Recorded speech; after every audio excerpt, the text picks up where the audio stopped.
아무것도 아니다. 아니다. 괜찮다. 거의 끝났어. 소리가 좀 나도 신경 쓰지 마라. 두 사람은 책상과 소파 아래에서 나와서는 혀를 날름 내밀었습니다. 에라바바 선생님이 소곤소곤 말했습니다. 그만 깜빡했네요. 아들 내외랑 같이 살아요. 지금 온 사람은 며느리예요. 창문으로 들어오라고 한 것도 효코를 씨 얼굴을 알리고 싶지 않아서죠. 비밀은 아무도 몰라야 되고 절대로 들켜선 안 되니까요. 이제 우리 밖으로 나가요. 이렇게 날씨가 좋은데 집에만 있다니 아깝잖아요.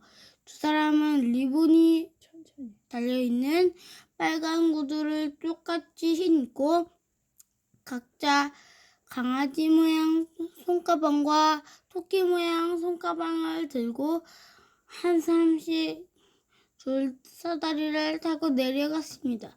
그리고 블라인드를 올릴 때처럼 더러운 끈을 다시 끙 하고 잡아당겼습니다. 줄사다리를 아무도 알아채지 못하게 해둬야 하니까요. 길을 걷던 두 사람은 하는 새에 자신도 모르게 깡충되었습니다. 에라바바 선생님은 잠시 그렇게 뛰다 걷다 보니 오른바늘은 인도를 왼발은 차도를 걸어보고 싶어졌죠. 그래서 그러니까 한 발은 인도, 한 발은 차단 인행지를 걸어보고 싶다는 거야. 이거 주고 그래서 뒤뚱뒤뚱 몸이 흔들리는 채 앞으로 걸어갔습니다. 효코라 할머니는 길가에 돋아난 풀을 뽑고 싶었습니다. 풀을 뽑고 싶었대. 풀을 뽑고 또 뽑다가 옆집 담벼락에 생긴 구멍을 틀어막고 싶어졌죠. 그리고 풀로 구멍을 꼭 틀어막았답니다. 효코라 할머니는 뒤뚱대며 걷는 에라바바 선생님에게 말을 걸었습니다. 선생님, 이제 어디 가실 거예요? 근데 8살이 이렇게 말하는 게 좀 웃긴데? 갑자기 골목길 집 창문이 덜컥덜컥 열리더니 대학생 같은 아저씨가 얼굴을 내밀고 말을 걸었습니다. 오거라, 너희들 선생님 놀이 하는 모양이구나. 무슨 선생님이냐? 국어, 수학. 여기서 좀 전에 선생님 이제 어디 가실 거예요? 이렇게 얘기했잖아. 그거를 이제 선생님 놀이 한다고 이제 착각한 거지. 에라바바 선생님도 효코라 할머니도 움찔하며 얼른 앞으로 걸어갔습니다. 두 사람은 지금부터 서로를 뭐라고 불러야 하나 하고 생각했습니다. 그리고 에라바바 선생님은 에라, 효코라 할머니는 효코로 정했습니다. 그건 그렇고 저 집에 사는 도개치쿠 신의 손자 녀석은 평소 나를 본체만치 하더니 저렇게 똑바르게 인사를 건네는구먼. 참으로 되먹지 않은 녀석이야. 되먹지 않은 녀석이 뭐예요? 버릇이 없는 녀석이라는 거지. 나를 본체만치 하더니 저렇게 똑바로 인사를 건네는구먼. 이 아저씨의 그럼 아들이란 얘긴가? 아들이 그렇게 인사를 안 했다는 얘긴가? 아니면 이 사람이 인사를 안 했다는 얘긴가? 이 사람이야? 손자 녀석은 평소 나를 본체만치 하더니 저렇게 똑바로 인사를 건네는구먼. 참으로 대먹지 않은 녀석이. 그럼 얘가 할머니였을 땐 인사 안 하고 애들이 되니까 이렇게 인사를 건넸다는 거야? 그래서 대먹지 않은 녀석이라고 했어. 자, 에라바바 선생님은 저를 쯧쯧 찼습니다. 큰 길까지 가자 딱 맞추어 전철이 왔습니다. 두 사람은 전철을 타고 시내에 나가기로 했습니다. 늘 하던 대로 재빨리 의자에 앉았는데 두 사람은 모두 다 손잡이가 잡고 싶어서 참을 수가 없었습니다. 효코리 할머니는 까치바라 하고 어찌해서 붙잡았습니다. 하지만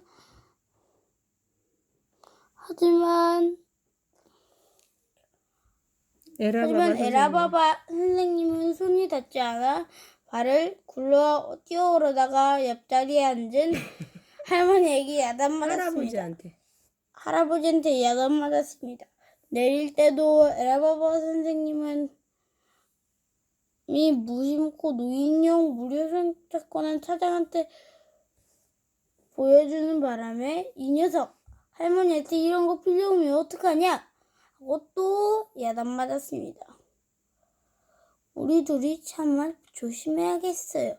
에라바바 선생님은 자기의 머리를 톡톡 때렸습니다. 오늘 이렇게 할머니들이 아이들이 돼가지고 이렇게 모습이 나오니까 아이들의 모습이 이렇게 아이들은 전철이나 버스 타면 그 손잡이를 잡고 싶어 참 안달이잖아요.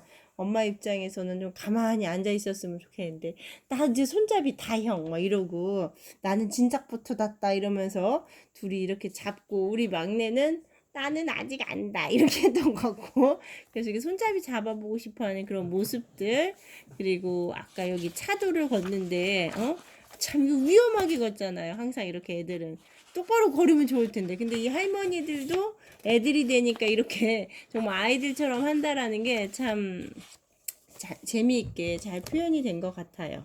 자, 오늘 처음 어린아이가 되었으니 제대로 하지 못하는 건 어쩔 수가 없잖아요. 자꾸 아이 마음과 할머니 마음이 번갈아가며 얼굴을 드러냅니다. 울타리를 따라서 걸을 때는 자신도 모르게 손가락 끝을 대고 드륵드륵 시끄러운 소리를 내며 걷다가 버릇없는 행동하는 아이를 보면 얘야 하고 얼굴이 찌푸리고 아프지도 않은 허리를 꽁꽁 두드리는 식으로 말입니다. 시내로 나온 두 사람은 북적북적한 거리로 들어섰습니다. 멋지게 장식된 상점들이 늘어서 있습니다. 거리는 평소보다 넓고 좌우에 늘어선 건물들은 평소보다 크고 가게들도 평소보다 화려한 것 같았습니다. 몸도 발도 평소와는 다르게 훨훨 나는 듯 가벼워서 두 사람은 마치 춤을 추는 것처럼 가슴이 콩닥콩닥 했습니다. 두 사람은 좀 걷다가 발걸음을 멈추었습니다. 색깔이 아주 고운 스카프가 양품점 안 금색 진열대에 놓여 있었습니다. 점원은 밖에 나와 있지 않았고 나이든 아주머니가 스카프 하나를 손에 들고 꼼꼼히 살펴보고 있었습니다.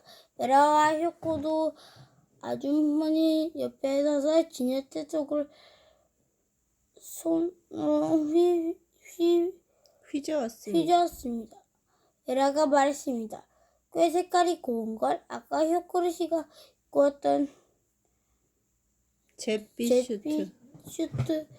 슈트. 거기에다 이거 남색하고 빨간 줄무늬 스카프를 매며 어울리겠네. 흘러내리듯이. 그러면서 여봐란 듯이 풍성하게 주름을 넣어 매는 것이 포인트예요. 효코도 말했습니다. 어머나 그렇겠네요. 이거 꽤나 좋은데요. 게다가 가격도 적당하고요. 옆에 서 있던 나이든 아주머니가 눈을 동그랗게 뜨고 둘을 바라보았습니다. 하지만 전혀 눈치채지 못한 에라는 아주머니 손에 든 스카프를 보고는 계속 설명했습니다. 제가 읽는데 집중해야지 너는. 그런 모양은 따뜻한 색감과 잘 맞아요. 넥타이처럼 매면 폭이 넓은 넥타이를 맨 것처럼 보여 아주 예쁘다. 지금 입으신 옷이라면 좀 빌려주시구려.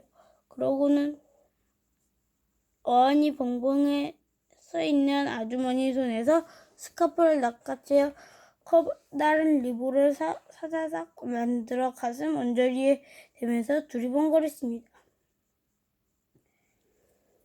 이렇게 포인트를 주듯이 곁들이는 거예요. 거울이 어디? 에라는 거울이 윈도우 안에 걸려있는 것을 발견하고는 살짝 밀면서 어디요? 살짝 밀면서 아주머니를 살짝 밀면서 보세요. 어떠신지? 얼굴이 밝아 보이 하면서 말을 걷다가 깍 하고 소리 질렀습니다. 거울이 비친 아주머니 뒤에 5.1가인 자신이 아니라 복숭아 같은 뺨에 8살 먹은 여자아이가 비쳤거든요. 효코는 남색과 빨간 줄무늬 스카프에 정신을 홀랑 빼앗긴 채 이리저리 살피고 있었죠. 있었죠. 에라는 효코의 팔을 꼭 잡고 그곳을 얼른 달아났습니다. 그곳에서 얼른 달아났습니다. 거울 앞에 있던 아주머니는 질렸다는 듯이 중얼거렸습니다. 정말 뭐람. 애가 할머니 같은 말투를 쓰고. 그런데 가슴을 달아놓은 리본 모양 스카프가 옷하고 어찌나 잘 어울리는지 얼굴이 환하게 밝아 보였습니다. 아주머니는 몸을 뒤로 빼고 젠치하면서 따뜻한 색깔 옷에는 넓은 넥타이 모양으로 어쨌든 가격도 적당히 하고 혼잣말 하더니 스카프를 손에 들고 가볍게 문을 열고 계산대로 걸어갔습니다. 네, 네 번째 이제 8살이 된 그 두 할머니가 이제 자신이 자꾸 8살이 된 걸 까먹는 거죠. 자, 그렇게 해서 막 얘기해주는 그런 모습 나왔고요. 네 번째, 구두가게에서 사건이 일어나다, 구두가게에서 무슨 일이 일어나나 봐요. 여기 부분은 제가 마저 또 읽도록 하겠습니다. 김재우는 좀 이따가 읽도록 하겠습니다. 두 사람은 뒤도 돌아보지 않고 손을 잡은 채로 북적북적한 거리를 달려갔습니다. 전화 얼른 끊어. 집에 전화가 잘 울리지 않는데 어쩐 일로 울렸네요.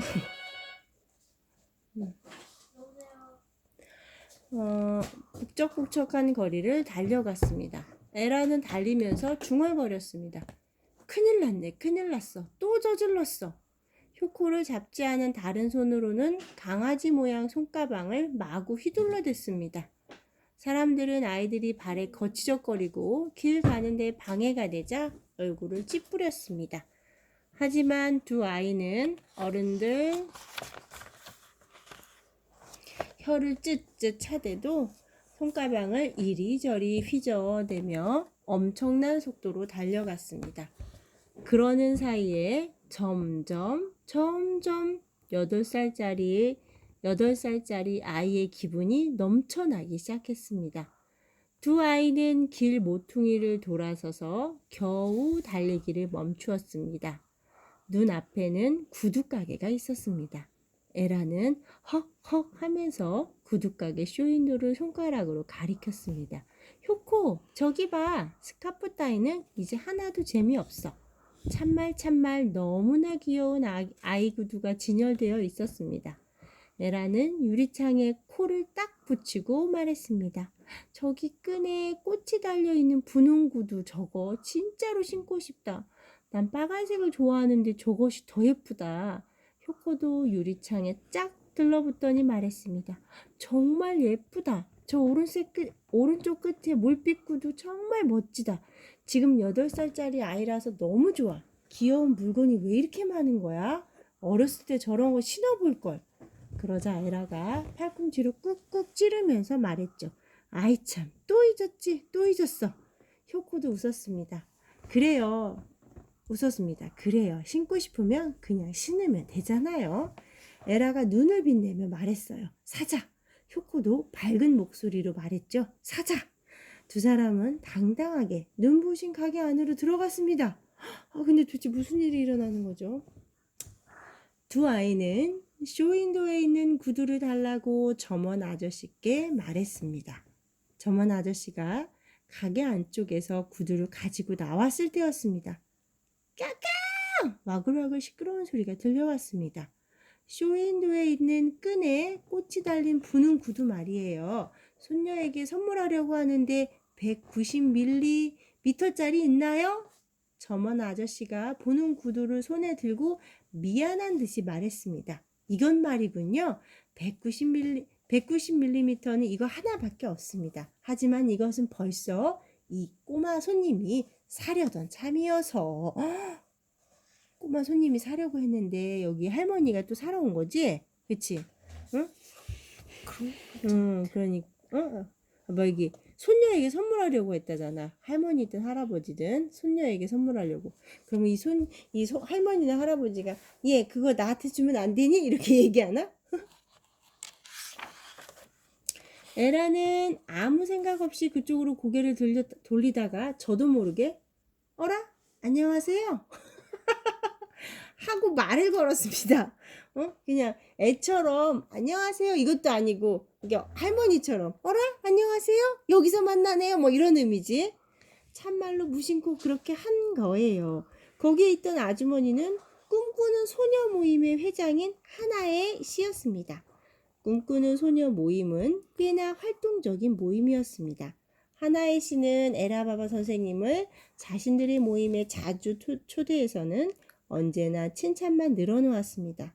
효코도 맞아 저 사람들 본 적이 있네 하고 생각했습니다. 나흘간의 특별 강의 때도 날마다 한 덩어리가 되어 나타나서는 앞자리에 앉아 있었습니다. 어쨌든 눈에 띄는 사람들이었지요. 그런데 하나의 씨는 에라를 힐끗 보더니 말했습니다. 어머나 뭐야 이에 기분 나쁘게. 그뿐만이 아닙니다. 저 구두 내가 가져도 되겠지? 하고 커다랗게 당연하다는 듯이 말했습니다. 더욱이 모임의 회원 중 한 사람이 너 혼자서 살아왔니? 이런 비싼 구두는 아이가 살 물건이 아니야 하면서 비난했습니다. 에라의 얼굴을 빤히 내려다보던 다른 사람은 혼잣말 하듯이 살결이 하얗고 귀여운 애가 신는다면 더 어울리겠는데? 에라 보고 못생겼다는 얘기지? 그치? 살결이 하얗고 귀여운 애가 신으면 더 예쁠 텐데 너는 그렇지 못하구나? 이렇게 얘기한 거야. 오. 하고 중얼거리고 뒤이어 다른 사람이 말을 받아서 그래 너에게는 고무장화가 어떻게 너에게는 고무장화가 훨씬 잘 어울려. 그렇고 말고 이렇게 할머니 친구였을 때는 그 모임에 초대해갖고 막 언제나 칭찬만 늘어놓았다고 했는데 물론 당연히 모르겠지. 이 아이가 된 8살에게는 어머 뭐야 쟤 기분 나쁘다 그러고 적어도 내가 가져도 되겠지 그러고 얼굴이 하얗고 귀엽지가 않으니까 너는 안 어울린다 그러고 또 한 할머니 또 한 사람은 넌 고무장화가 잘 어울린다. 이거 너무 아이한테 이렇게 충격적인 말들을 막 아무렇지도 않게 하고 있네. 그렇게 다 들으라는 듯이 소곤대자 모두들 와그르르 하고 웃어댔습니다. 자기들끼리는 즐거웠겠지. 당연히 거기에 있는 5사람은 에라가 모두 잘 아는 사람들이었습니다. 갑작스러운 상황에 에라도 갑자기 입이 얼어붙었습니다. 전혀 알지 못하는 아주머니들이 그렇게 말해도 좀 못한데 이 사람들은 우리들은 언제나 소녀의 마음이에요. 소녀의 기분이라면 손에 잡힐 듯이 잘한답니다. 지금 여기 모임이 꿈꾸는 소녀 모임이잖아. 그러면서 이렇게 언제나 소녀의 마음, 소녀의 기분이라면 손에 잡힐 듯이 잘 안다라고 얘기하던 사람들인 거지. 선생님은 어렸을 때는 뭐든지 어울리는 귀여운 여자아이였겠지요. 이렇게 이제 전에 이 꿈꾸는 소녀 모임에 있는 이 할머니들이 이 에바 선생님한테 이렇게 얘기했다는 거지. 선생님은 어렸을 때는 뭐든지 어울리는 귀여운 여자아이였겠지요. 늘 이렇게 말하던 사람들이었습니다. 충격이었겠네, 에바 선생님. 그런 사람들이 뒤로는 이런 식으로 말을 하는 걸 보고 에바는 놀랍고 놀라워서 그만 멍해져 버렸습니다. 그래요. 에라바바라는 사람이 그 순간에는 참말로 멍청해진 거지요. 당연히 아주 짧은 시간이었지만 그 사이에 하나의 씨는 분홍 구두를 사가지고 나가버렸습니다. 오, 하나밖에 없는 구두라겠는데. 효코가 볼을 잔뜩 부풀리고 내뱉듯이 말했습니다. 에라, 가자. 물빛 구두 따위 이제 필요 없어. 어라? 그 사람들 벌써 가버렸어? 그래, 뭐 저런 엉터리 같은 사람들이 다 있어. 그 순간 에라가 휘리릭 제정신을 차렸습니다. 그리고 화산이 터질 것 같은 기세로 화를 벌컥 냈습니다. 너무 정신이 없어서 지금 정신을 차렸네. 응? 진짜 엉터리들이야. 두고 보자. 두 아이는 가게를 뛰어나와 꿈꾸는 소녀 모임 아주머니들을 재빨리 눈으로 쫓았습니다. 화려하게 차려입은 5명은 멀리서도 금방 알아볼 수 있었습니다. 두 아이는 훨씬 뒤쪽에서 걸어갔습니다. 아주머니들은 시내에서도 가장 번화한 거리로 들어가서는 넓은 길을 걸어가더니 스르륵 사라졌습니다. 에라가 말했습니다. 역시 거기야. 저 사람들 늘 라리루레 호텔에 있는 카페로 가거든. 5명 모두 똑같이 후르츠 파르페를 먹지. 그것이 꿈꾸는 소녀 모임이 마음에 들어하는 장소이고 음식이었습니다. 카페는 전면이 유리로 되어 있어서 낮고 푹신한 의자에 앉아 있으면 의외로 밖의 풍경이 뚜렷하게 보입니다. 두 아이는 이런 사실을 알고 있었기 때문에 라리루레 호텔 앞까지 가서는 몸을 팍 작게 웅크렸습니다. 에라, 어떻게 하려고? 구두를 돌려달래려고? 아니, 그게 아니야. 구두는 주문하면 바로 살 수 있어. 코를 좀 납작하게 만들어주려고? 멋지고 능력 있는 에라바바 선생님한테는 그렇게 싱글대더니 멋지지도 않고 능력 없는 어린아이한테는 그런 식으로 말하잖아. 참말로 웃기지도 않아. 그러면서도 소녀의 기분을 잘한다고 뻔뻔스럽게 말하고 따끔한 맛을 보여주겠어. 어떻게 보여주려고 하지? 에라는 의욕에 불타올랐습니다. 그래, 나도 그렇게 생각해. 그런데 이렇게 쫓아가봤자 소용없잖아. 에라바바 선생님으로 되돌아가서 호되게 애다치는 건 어때? 그렇게 하면 분이 풀리지 않겠어? 물론 분이 풀리겠지. 하지만 저런 사람들은 눈치채지 못하게 아주 코를 납작하게 만들어야 돼. 어쨌든 생각을 해보자고.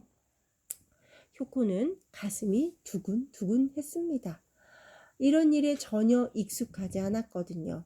하지만 새치름하게 위로 솟은 에라의 동그란 콧날을 보고 있노라니 남들이 눈치채지 못하게 어떻게 코를 납작하게 만들려는 걸까 하고 슬며시 기대가 되었습니다. 나도 되게 기대되는데 어떻게 하는지.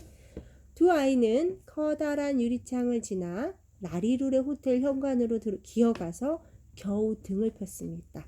그때 길 한가운데 서 있는 코끼리 동상이 에라 눈에 띄었습니다. 평소에는 무심코 보던 물건 중 하나였는데 웬일인지 지금은 코끼리 동상이 파랗게 또렷이 눈에 들어옵니다. 라리루레 호텔이 정면으로 보이는 큰 길 한가운데에 공원이 있습니다. 꽤나 넓게 만들어져 있어서 잠깐 동안 휴식을 취할 수 있습니다. 초록광장이라고들 하는데 가운데에 흙을 두둑히 쌓은 높은 단이 있고 그 위에 코끼리 동상이 놓여 있습니다. 구하라. 그러면 얻을 것이다. 그래, 저거야 효코. 어떻게 할지 지금 정했어. 꿈꾸는 소녀들이여 즐거운 꿈을 잔뜩 꾸시길. 자, 출발. 에라는 눈을 반짝이며 이렇게 말한 뒤 라리루레 호텔 회전문으로 미끄러져 들어갔습니다. 효코도 허둥지둥 뒤쫓아 들어갔습니다. 소녀들, 돼지 등에 올라타다. 5번째 이야기는 다음 영상에서 마저 찍도록 하겠습니다. 자, 구독과 좋아요 불러주시나요? 네, 다음 영상 기다려주세요.